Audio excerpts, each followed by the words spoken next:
बिस्मिल्लाहिर्रहमानिर्रहीम। अस्सलाम वालेकुम friends, welcome to another vlog of A Grade Solar. आज के व्लॉग में खुशामदीद। और आज का व्लॉग जो है वो थोड़ा सा इम्पोर्टेंट है, और इम्पोर्टेंट इस सेंस में है कि आप हमें फॉलो कर रहे हैं काफ़ी अरसे से। और इसमें एक क्वेश्चन जो है वो फ्रीक्वेंटली तमाम क्लाइंट्स हमसे पूछ रहे होते हैं कि कितने यूनिट्स के लिए कितना बड़ा सिस्टम जो है वो लगाया जाना चाहिए। तो स्टार्ट करते हैं आज के व्लॉग से। आज का व्लॉग हम आपको बताएंगे कि अगर हम 20 किलोवाट का सोलर प्रोजेक्ट प्लान करते हैं नेट मीटरिंग के साथ, और एज अ हाइब्रिड सिस्टम जिसमें हम बैटरी भी अटैच कर रहे हैं, और 3 फेज का ये हमारा टोटल सिस्टम बन रहा है, तो उसकी ओवरऑल कॉस्ट क्या आती है और हम कितने यूनिट तक जनरेट कर सकते हैं और हमें क्या बेनिफिट हो सकता है, और किस तरह का क्लाइंट जो है वो ये प्रोजेक्ट ले सकता है। तो देखिए, ये जो प्रोजेक्ट है ये प्रीमियम कैटेगरी में आता है। प्रीमियम कैटेगरी का मतलब ये कि थोड़ा सा एक्सपेंसिव है, हर बंदा इसको अफोर्ड नहीं कर सकता। अ, और इसकी कॉस्टिंग जो है वो हम आपको बता रहे हैं। आप अपनी गुंजाइश के हिसाब से इसमें चीज़ें ऐड ऑन भी कर सकते हैं और इसमें से माइनस भी कर सकते हैं। तो सबसे पहला क्वेश्चन हमारा ये आता है कि अगर हमने 4000 यूनिट जनरेट करने हैं सोलर से, तो 20 किलोवाट का सिस्टम जो है उसके लिए काफ़ी है। 4 से 5000 यूनिट जो हैं वो हम इजीली जनरेट कर सकते हैं इस सिस्टम से, जो कि आज हम आपको दिखा रहे हैं। अब सबसे पहले हम बात करेंगे इन्वर्टर की। पाकिस्तान में बहुत सारे इन्वर्टर्स अवेलेबल हैं। हमने आज के प्रोजेक्ट के अंदर जो इन्वर्टर यूज़ किया है that is max power 20 kilowatt low voltage inverter. ये रिसेंटली पाकिस्तान की मार्केट में आया है और आते ही शॉर्ट हो गया है क्योंकि लिमिटेड यूनिट्स आए थे। इन्वर्स का इन्वर्टर सेम कैपेसिटी में आपको मिलता है 12.5 लाख रुपए का। और अगर हम मैक्स पावर का इन्वर्टर लेते हैं तो ये 20 kilowatt 3 phase LV low voltage में हमें मिलता है 7.5 लाख रुपए का। तो there is a big difference in price. हमारे काफ़ी जाइंट्स ऐसे हैं जो कि नाइट्रोक्स के साथ भी इस प्रोजेक्ट को एग्जीक्यूट करवा चुके हैं और मैक्स पावर के साथ भी करवा चुके हैं। अब हम आते हैं बैटरीज के ऊपर। इस प्रोजेक्ट के अंदर हमने 2 लिथियम बैटरीज अटैच की हैं। Each battery is 16 kilowatt. तो कंप्लीट 16 किलोवाट की एक लिथियम बैटरी है, और एक लिथियम बैटरी की जो कॉस्ट है वो है 5,85,000 रुपये। तो 2 बैटरीज की टोटल कॉस्ट होती है 11,70,000 रुपये। इन्वर्टर की कॉस्ट के बाद अब हमारे पास आ गई है बैटरी की कॉस्ट, दैट इज 11,70,000। अब हम बात कर देंगे इस पूरे प्रोजेक्ट के अंदर हमने कितने सोलर पैनल्स अटैच किए हैं। तो 36 सोलर पैनल हमने इसमें आइको के लगाए हैं, जो कि एपीसी टेक्नोलॉजी के हैं, और ये 605 वॉट के पैनल्स हैं। इसका आज मार्केट रेट जो है वो 34 रुपये पर वॉट है। और अगर हम इसकी ओवरऑल वैल्यू निकालते हैं तो हमारी पर पैनल कॉस्ट आ रही है 20,570 रुपये, और इसकी टोटल कॉस्ट बन रही है 7,40,520 रुपये। 7,40,520 रुपीज़ हमारे सोलर पैनल्स की कॉस्ट है। इसके साथ हम स्ट्रक्चर ऐड करते हैं। नॉर्मली स्ट्रक्चर हमारा एचबी गार्डर प्रेस पाइप का जाता है 14 के ग्रेड में, वॉकवेज वगैरह पेंट और सिविल पैच के साथ। इसकी 13,500 रुपये पर पैनल कॉस्ट आती है, और इस स्ट्रक्चर की टोटल कॉस्ट आई है 4,86,000। 4,86,000 रुपये हमारी स्ट्रक्चर की कॉस्ट है। इसी तरह से इसको हम प्रोजेक्ट को लेके जा रहे हैं हाइब्रिड प्लस ऑन ग्रिड के लिए। तो हमने इसके अंदर जो है 3 जो है वो अर्थ की हैं। थोड़ा सा रॉकी एरिया था, इस वजह से अर्थ के अंदर केमिकल जो है वो हमारा ज़्यादा आया है, और उस केमिकल की वजह से हमारी अर्थिंग की कॉस्ट आई है 1,05,000 रुपये, 35,000 पर बोर। तो 3 अर्थिंग हुई है।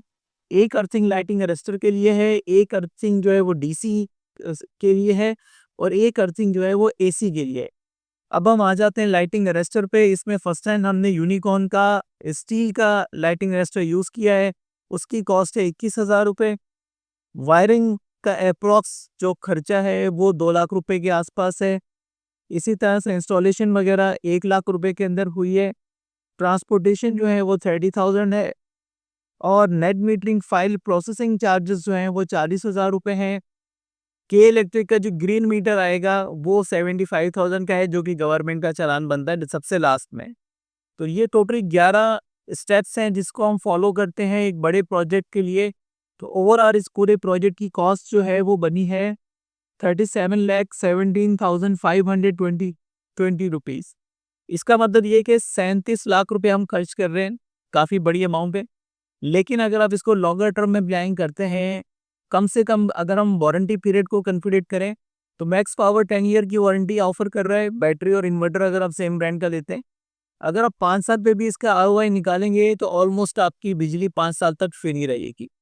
अब बिजली हम कितनी बना सकते हैं, इसकी सिंपल कैलकुलेशन है जो हम आपको बताते हैं। सबसे पहले हम बैटरी कैलकुलेट करते हैं। हमने बैटरी इसमें ऐड की है 32 किलोवाट। 32 किलोवाट पूरा नहीं मिलता, 10% एनर्जी जो है वो रिजर्व रहती है। तो हमें जो एनर्जी मिलेगी वो मिलेगी 28,800 वाट। लमसम आप समझ सकते हैं कि हमें 29,000 वाट का बैकअप हमारे पास है। 29,000 वाट को अगर हम टेक्निकल टर्मिनोलॉजी में कैलकुलेट करें तो वो बनते हैं 29 यूनिट। 1000 वाट के अगेंस्ट 1 यूनिट बनता है के इलेक्ट्रिक का या बिजली का। तो हमें रात में 29 यूनिट मिल रहे हैं डेली बेसिस पे। और अगर हम इसको 30 डेज के साथ मल्टीप्लाई करते हैं, तो अप्रॉक्सीमेटली 870 यूनिट जो है वो हमारे 1 महीने में फ्री हो जाते हैं रात को। इसी तरह से हमारा जो सोलर हमने इसमें ऐड किया है, 36 सोलर पैनल 605 वाट के हिसाब से उसकी टोटल वैल्यू बनती है 21,780 वाट। इस पे नॉर्मली हम जो डिप्रिसिएशन कम करते हैं वो 20% है, लेकिन अगर बहुत ज़्यादा आइडियल वेदर कंडीशन है तो आपका डिप्रिसिएशन 5% 10% भी हो सकता है, तो आपको हायर वैल्यूज़ भी मिल सकती हैं। इसके अंदर हमें अगर 21,780 वाट अगर हमें सोलर से जनरेट हो रहे हैं, तो लाइन लॉसेस के बाद जो हमें मिलेंगे वो मिलेंगे 17,424 वाट, अगर आप 20% लॉस कैलकुलेट कर रहे हैं। तो ये हमारा सिस्टम रन करने के लिए इनफ है, क्योंकि कंटिन्यूस आपका इतना लोड नहीं होता। इसी तरह से हम आ जाते हैं यूनिट कैलकुलेशन के ऊपर, कि लेट्स सपोज कि हम एक दिन में कितने यूनिट हम जनरेट कर सकते हैं, उसकी कैलकुलेशन क्या बनेगी। तो जैसा कि हमारे पास डेटा आया कि हम 17 यूनिट जो हैं वो इजीली जनरेट कर सकते हैं।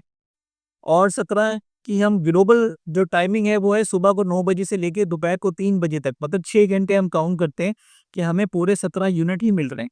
तो ये टोटल हमारे जो यूनिट हैं वो बनते हैं अप्रॉक्सीमेटली 3060 यूनिट बनते हैं 1 महीने के। इसमें हमने सुबह 6 बजे से लेके 9 बजे तक सुबह के, और दोपहर को 3 बजे से लेके शाम को 6 बजे तक के हमने 6 घंटे माइनस कर दिए हैं। कमोबेश अगर हम उसके यूनिट्स पे ऐड कर लें तो ऑलमोस्ट 120-130 यूनिट हम पर डे जनरेट कर सकते हैं। तो हमारे एवरेज यूनिट जनरेशन जो है वो 4000 की हो सकती है। तो अगर तो आपका दिन में इतना लोड है कि हम अपनी बैटरी को चार्ज करने के लिए 1000 यूनिट जनरेट कर रहे हैं, 3000 यूनिट हम घर में यूज़ कर रहे हैं, तो हमारे लिए बहुत इफेक्टिव है। अगर हमारे घर में यूसेज 1000 यूनिट की है और 1000 यूनिट की हमारी चार्जिंग आ गई है, तो 2000 यूनिट हम के इलेक्ट्रिक को नेट ग्रिड फीड कर सकते हैं, जिसके अगेंस्ट जो थोड़ी बहुत एनर्जी हम यूज़ करेंगे तो वो हमारी पे बैक हो जाएगी। तो अप्रॉक्सीमेटली हम अगर 2 से 4000 यूनिट यूज़ कर रहे हैं तो हम ऑलमोस्ट फ्री हो जाएंगे। इस सिस्टम के अंदर हम ईवी को भी कनेक्ट कर सकते हैं, क्योंकि ईवी का जो हैवी चार्जर आता है वो 13 किलोवाट तक का हमने सुना है। अगर वो 15 किलोवाट का भी है या 17 किलोवाट का भी है तो वो इस सिस्टम पे इजीली लग सकता है। आप अपने सिस्टम को जल्दी चार्ज कर सकते हैं। इसी तरह से अगर हम उसका स्मॉल चार्जर लेते हैं जो कि छोटा होता है 5 किलोवाट का या 7 किलोवाट का, तो वो भी इस पे इजीली रन डाउन हो जाता है। तो ये इस तरह का सिस्टम है जो कि अगर आपका यूजेज अच्छा है, आप एक दफ़ा प्रॉपर इन्वेस्ट करना चाहते हैं, तो this can be your ideal solution. और बहुत ज़्यादा महंगा नहीं है कंपैरेटिवली, क्योंकि काफ़ी चीज़ों के रेट अब मुनासिब हो चुके हैं। यही सिस्टम जो है वो हमारे क्लाइंट्स ने 45 से 50 लाख में भी लगाए थे, लेकिन अब क्योंकि मार्केट में ऑफ सीज़न चल रहा है, तो रेट्स जो है वो काफ़ी नीचे आए हैं। इस वजह से ये जो हम प्राइसेस आपको दे रहे हैं ये आज की प्राइसेस हैं, और हमारी जो प्राइसेस होती हैं वो आप विदिन अ वीक उसको कंसीडर कर सकते हैं, जिस वक़्त हम आपसे शेयर कर रहे होते हैं। तो 1 हफ्ते तक वो प्राइसेस रहती हैं, उसके बाद फिर फ्लक्चुएट होती हैं मार्केट में, या तो प्राइसेस अप जाती हैं, डाउन जाती हैं, या स्टेबल रहती हैं। लेकिन वीडियो जिस दिन अपलोड होती है उससे 1 हफ्ते तक मार्केट की यही पोजीशन होती है जो हम अपनी वीडियोस में आपको बता रहे होते हैं। तो आई होप कि आज की वीडियो भी आप लोगों के लिए इन्फॉर्मेटिव रही होगी। आप अपना फीडबैक जो है वो हमें कमेंट सेक्शन में दे सकते हैं। Thank you so much friends, अस्सलाम वालेकुम।